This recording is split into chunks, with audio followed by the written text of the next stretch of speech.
لیکن وہ اپنے والد سے اپنے والدہ سے ان کو اتنی محبت تھی کہ دن رات انہیں کے ساتھ رہتے تھے. وہ بولے کہ میں اپنے والد کو چھوڑ کے نہیں جاتا. تو والد کے ساتھ رہنا پسند کیے, امریکہ آنا پسند نہیں کیے. تو یہ اللہ کی قدرت ہے کہ ان کا تصوف ہے. وہ اللہ کیا چاہتا تھا, چاہتے تو وہ 1960 میں آ جاتے تھے, یہاں سے بھی مینجمنٹ کی ڈگری حاصل کرتے تھے اور بڑے عہدوں پر فائز ہوتے تھے. شاید ان کو ترک دنیا نصیب نہیں ہوتی تھی, شاید ان سے دینی خدمت نہیں ہو سکتی تھی. اللہ کو جو منظور تھا, اس کے بعد چند سال کے بعد گورنمنٹ آف آندھرا پردیش کی طرف سے ان کو آکسفورڈ یونیورسٹی میں ٹریننگ کے لیے بھیجا گیا, مینجمنٹ کا ہائر کورس کرانے کے لیے. ساری کاروائی پوری ہو گئی, ویزا بھی ہو گیا, لیکن وہ بولے اینڈ ٹائم پہ جب ڈپارچر کا ٹائم ہے, وہ انہوں نے ارادہ کیا, یہ سوچا کہ میں لندن چلے جاؤں گا, خدا نہ خواستہ ابا جان کو کچھ ہو جائے تو میں محروم ہو جاؤں. آپ نے آکسفورڈ یونیورسٹی کا MBA کو چھوڑ دیا, اپنے والد مرشد کے ساتھ کی صحبت کو پریفر کیا. تو میں سمجھتا ہوں اسی کا تصرف ہے, اسی کا جو ہے نا انعام ہے کہ اللہ تعالیٰ نے جب فائنلی جب ترک دنیا وہ کیے, ہمارے چچا حضرت مرشد سید عبدالحی اور حافظ میاں صاحب صاحبی کے وصال کے بعد ترک دنیا کرے اور ارشاد پر فائز ہوئے, تو اس وقت اللہ تعالیٰ نے ان سے اس کے بعد سے جو دینی خدمات تھی وہ الگ تھی. اس کے بعد وہ امریکہ آئے.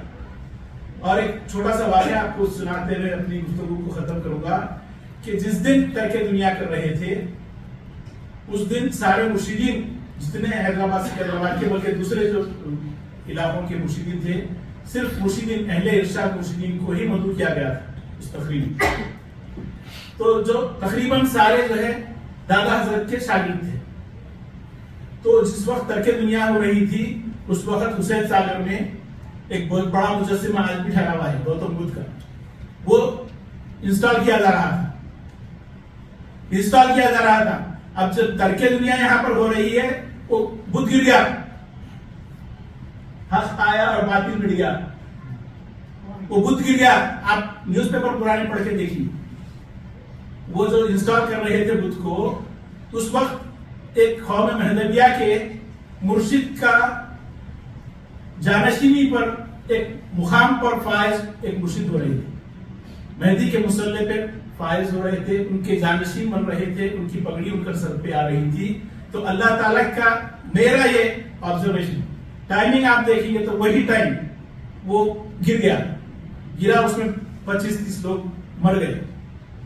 اس کے بعد 10-12 سال کے بعد پھر سے اس کو جو ہے کئی بڑی مشکل کے ساتھ انسٹال کیا گیا. لیکن اس وقت کی گھڑی ایسی تھی کہ ایک بدھ گر گیا, اتنا بڑا بدھ گر گیا. تو یہ میرے لیے میں سمجھتا ہوں کہ ایک بہت بڑا سبق ہے, ایک یادگار. میں اتنا بڑا نہیں, چھوٹا تھا, نوجوان تھا بالکل. تو اس وقت ایسی مجھے فیلنگ آئی کہ یہ بہت بڑی ہستی ہے, یہ میرے والد, اب ان کی تعریف کرنا میں کیا کروں. تو اللہ تعالیٰ نے ان کو چن لیا تھا, سلیکٹ کر لیا تھا کہ یہ قوم کی خدمت کرے. ان سے دین کی خدمت اللہ نے لی, اتنی خدمت لی کہ ساری قوم جانتی ہے, ساری قوم اعتراف کرتی ہے. وصال کی خبر حیدرآباد پہنچی تو وہاں بھی غم کی لہر دوڑ گئی. جہاں جہاں ان کے مریدین ہیں, ان کے چاہنے والے ہیں, عقیدت مند ہیں, وہ سب غم میں ڈوب گئے. چاہے وہ کرناٹک ہو, مہاراشٹر ہو, گجرات ہو, پاکستان ہو, یا یوروپ ہو, یا UAE ہو, ہر جگہ جہاں پر ان کے منتخب تھے, جنہوں نے ان سے کانٹیکٹ کیا تھا, خاص طور پہ ان کو ایسا محسوس ہوا کہ یہ ان کا پرسنل لاس ہے. تو یہ بات سے جو ہے مجھے ایک اطمینان بھی ہوتا ہے کہ ہم اکیلے نہیں ہیں اس غم میں, ہمارے بھائی اور بھی ہیں, سو نے, ہزاروں ہیں. اس وجہ سے مجھے ایک اطمینان ہوتا ہے.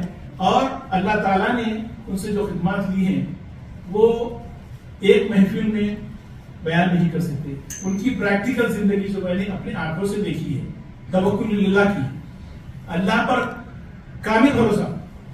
تو ایک چلتا پھرتا مہدوی جو اس کو کہتے ہیں, مہدوی جیسا ہونا چاہیے, وہ مہدوی میں نے حضرت قبلہ گاہی میں دیکھا.